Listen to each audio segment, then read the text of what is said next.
अस्सलाम वालेकुम जी, तुसी देख रहे इफ्तिखार अली टीवी ते मैं तोड़ा मेज़बान मुहम्मद इफ्तिखार। जिस तरह भाई जानते ने मैं हर रोज़ लैते आना किसी न किसी जानवर की वीडियो। इसी तरह जनाब अज एक गां है, वो जनाब जानवर तुहानू दिखाने आ। माशाल्लाह जानवर खूबसूरत है। तो उस तो बाद नाल नाल आपां मालक नाल भी सारियां गल्लां करनियां, नाल नाल जनाब आपां तुहानू जानवर भी दिखाने आ। माशाल्लाह जानवर इन्हां दा सोहना है, खूबसूरत काला शाह रंग है जनाब बच्छी दा। माशाल्लाह कल जनाब गां इन्हां दी सूई हैगी ते फ्रीजन दा सारे नू रखिया सी टीका।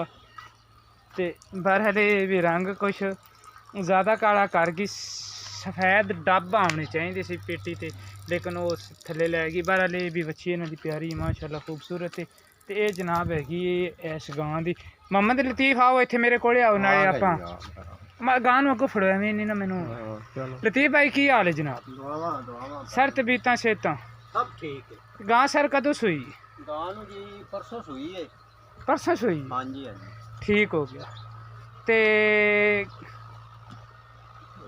परसों सूई है सर, इंदा किन्ना क जनाब हुण तुसीं इहदे थल्लों दुध चोंदे पए हो? दुध हैगा जी 3 किलो टाइम दा। दो थण चोंदे? हाँ जी दो थणां दा? एक बच्ची नूं छड्डी दा। एक बच्छी नूं? हाँ जी हाँ जी। ते किहड़े दो थण ने अगले वो जनाब तुसीं चोंदे हो? हाँ 3 किलो दुध हैगा जी। 3 किलो दुध हैगा है, यानी कि अगले दो थणां दा 3 लीटर दुध हैगा है। ते इस गां दे विच मसला ये हैगा है भी किहड़ा इंदा पिछला थाने पहली साइड वाला वो इंदा नहीं हैगा, ये हैगी है तिल्लड़। हाँ जी हाँ जी, ठीक है, चलो ठीक हो गया। ते ए किनवा सूआ हैगी तेरे? ए जी तीसरा तीसरा सूआ होनी सी। तीसरा सूआ जनाब ये तुहाडी गां सूई है। ते प्यार मुहब्बत वाले दा रेट केड़ा लेना है? गां दे वेख ते गां 90,000। 90,000? 90,000 दे विच यार कोई प्यार मुहब्बत ਉਹ ਕਰ ਲਾਂਗੇ ਫਿਰ ਟਾਈਮ ਆਇਆ ਤਾਂ। अच्छा 90,000 ਦੇ ਵਿੱਚ ਤੁਸੀਂ ਪਿਆਰ ਮੁਹੱਬਤ ਕਰ ਲਓਗੇ, ਲੇਕਿਨ ਤੁਸੀਂ ਇਫਤਿਖਾਰ ਅਲੀ ਟੀਵੀ ਨੂੰ ਸਰ ਕਰਨਾ ਹੈ, ਤੁਸੀਂ ਸਬਸਕ੍ਰਾਈਬ ਬੈਲ ਆਈਕਨ ਦਾ ਬਟਨ ਜ਼ਰੂਰ ਦਬਾਉਣਾ ਹੈ। ਇਨਸ਼ਾਅੱਲਾ ਕੋਈ ਨਾ ਕੋਈ ਅਜੇ ਵੀਡੀਓ ਲੈ ਤੇ ਆਉਂਦੇ ਰਵਾਂਗੇ।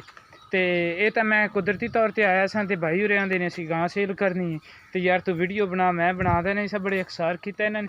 लेकिन ये भी जानवर चलो माशाल्लाह कैसा जानवर है उन्नी की कीमत हैगी। मैं उम्मीद रखा था भी मेरी अज वाली वीडियो आवे दी तुहानू पसंद सर, अगर तुसें पसंद आवे सर तुसीं लाइक भी करना है, शेयर भी करना है ते इफ्तिखार अली सर टीवी नू तुसीं सब्सक्राइब भी करना है। इंशाअल्लाह मिलांगे अगली वीडियो। पाकिस्तान जिंदाबाद।